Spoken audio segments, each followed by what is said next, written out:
Welcome to video number 2 on electronics communication. This video is on classification of electromagnetic spectrum. In that we see the ground wave propagation in detail. This is the electromagnetic spectrum. So here it consists of gamma rays, X-rays, ultraviolet rays and visible, infrared, microwaves and radio waves. So in this session we study about this range, that is radio wave region. The wavelength ranges from 0 to 1000 meter and the frequency range from kilohertz to gigahertz. So this range is used for the communication system. Now we are classifying this electromagnetic spectrum like this. Very low frequency region that range from 3 kilohertz to 30 kilohertz. Low frequency region range from 30 kilohertz to 300 kilohertz. Medium frequency range from 300 kilohertz to 3 mega kilohertz.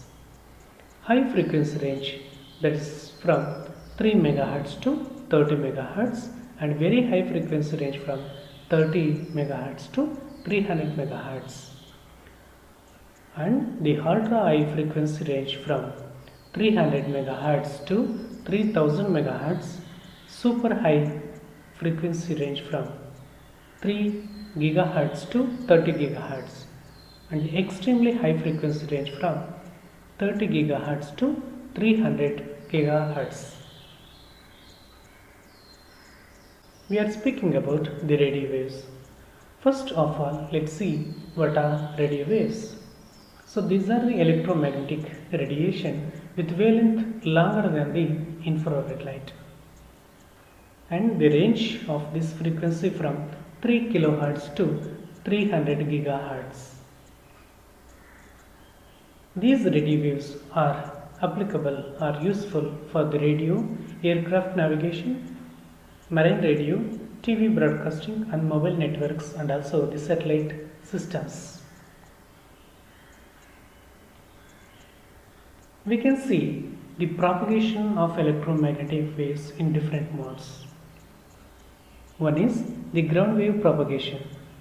So here we can see the two antennas which are placed very near, where the communication between this transmitting antenna and the receiving antenna happen by ground wave propagation.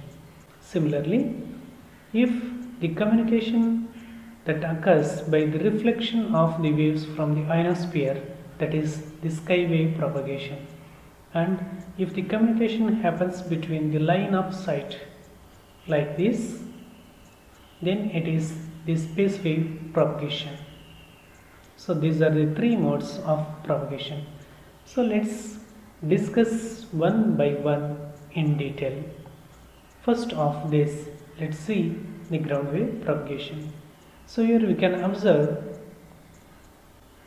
two antennas, that is transmitting antenna and receiving antenna must be placed in such a way that both are visible to each other.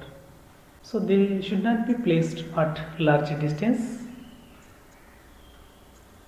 So during the transmission, the transmitted wave oscillates on the surface of the earth.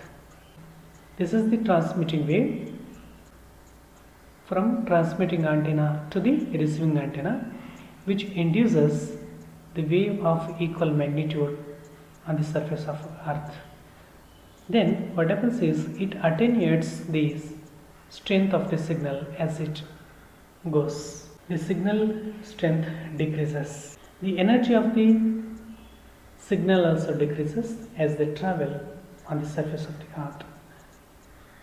So hence ground waves are limited to frequency range of 1.5 megahertz.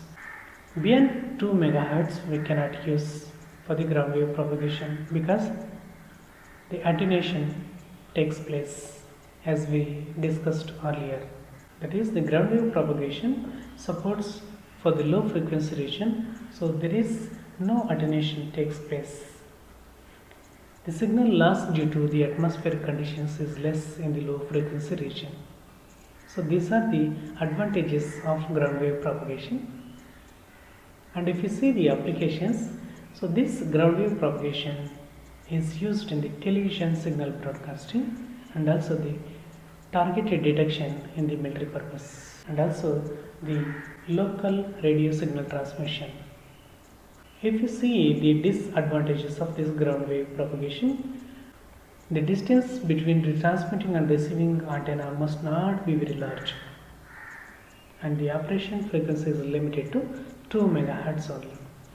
So what happens if we use this frequency beyond this 2 MHz is, as we discussed here, attenuation takes place